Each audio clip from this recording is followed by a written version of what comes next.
And it is the biggest and perhaps the most important mandate a political party has had in the recent era. And it is very simple what that mandate is. It is to stop Barack Obama. It is to stop the Democrat Party. There is no other reason why Republicans were elected yesterday.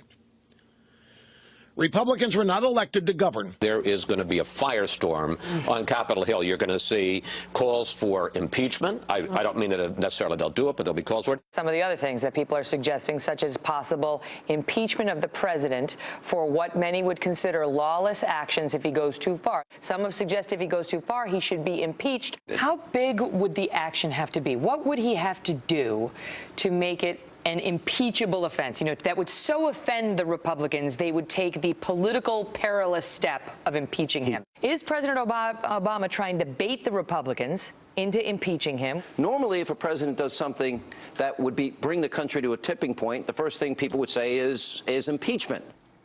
So it's still kumbaya, let's work together in the conservative media land and among Republicans. The unifying post-election theme that the Republicans have proposed to the country in the wake of the elections is, as you see here on the screen behind the chairman, stop Obama. That's really their big idea. Everything President Obama does is positively outrageous to the Republicans and to the conservative media. And that was before President Obama went to China and negotiated a one-on-one U.S. and China agreement on pollution and climate change. Republicans' reason for living was that President Obama must be stopped. Even before this, how much does the president's new surprise climate agreement up that ante for them? In 2012, Robert Draper published a book called Do Not Ask What Good We Do Inside the U.S. House of Representatives. The opening vignette from that book was Inauguration Day, January 2009, when President Obama was being sworn in to start his first term. In Robert Draper's telling, a group of senior Republicans met that day, on Inauguration Day, to plot a strategy of opposing the new president on all policy. On every bill. They would oppose him as a matter of strategy. Even when they actually agreed with him, they would say no to anything coming from him. That revelation in the Robert Draper book suddenly made a lot of things make sense from President Obama's first term that otherwise had seemed pretty weird at the time.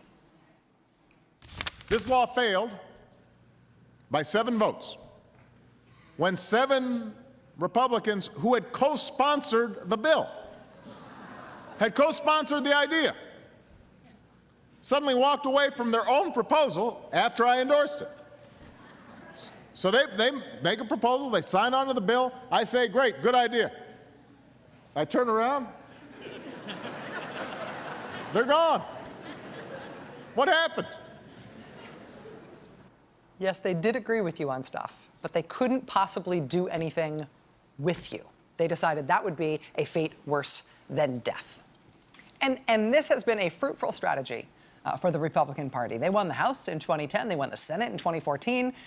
And really, nothing gets done at all. Nothing gets done in Congress. After Republicans took the House in 2010, that Congress is officially on the record books as the least productive Congress in the history of Congress. But they're about to lose that title to the Congress that came right after them, the Congress now, which is set to wrap up having done even less than the last Congress, which did less than any Congress before. Woohoo! And as Congress has just stopped, the Obama White House has evolved to try to keep making things happen, even without that other branch of government in operation. They can't raise the minimum wage. President raised it, at least for federal contractors. They can't do anything on pollution and climate change. President will do what he can administratively, including negotiating deals with other countries, including China. They can't agree to do anything other than make campaign ads about ISIS. Well, the president will mount a military campaign without Congress that, frankly, pushes the limits of what a president is allowed to do with troops under the War Powers Act. They can't do anything other than make campaign ads about Ebola either. Well, the president will put in a request for funds, and who knows, maybe they'll act someday. But in the meantime, he'll get the Pentagon to send troops and logistical support moving around their existing contingencies and funding as long as that lasts. Do you like the way that this is going? Because there's more where this came from, particularly on immigration. I mean, he can just keep going like this. Or would you prefer that some of the policy in our country be made with Congress? with this vestigial political organ that drags around behind us like a fishtail on a bird? Turns out the answer depends on whether or not you are a Republican. The Pew survey put out a huge, sprawling, fascinating new poll today on what Americans believe should happen next in our government. And there's a lot here, but the bottom line is this. Do you think Republican leaders in Washington should try as best they can to work with President Obama to accomplish things, even if it means disappointing some of the Republican base? Overall, to that question, the country says yes, yeah.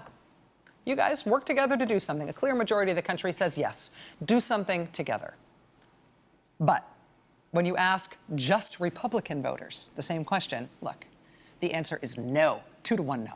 2/3 of Republican voters say Republicans should not work with President Obama, even if it means that less gets done for the country. Republicans just say no. No. No, never, and on nothing. The country says yes, but Republican voters say no. So what do we get? Hold that thought.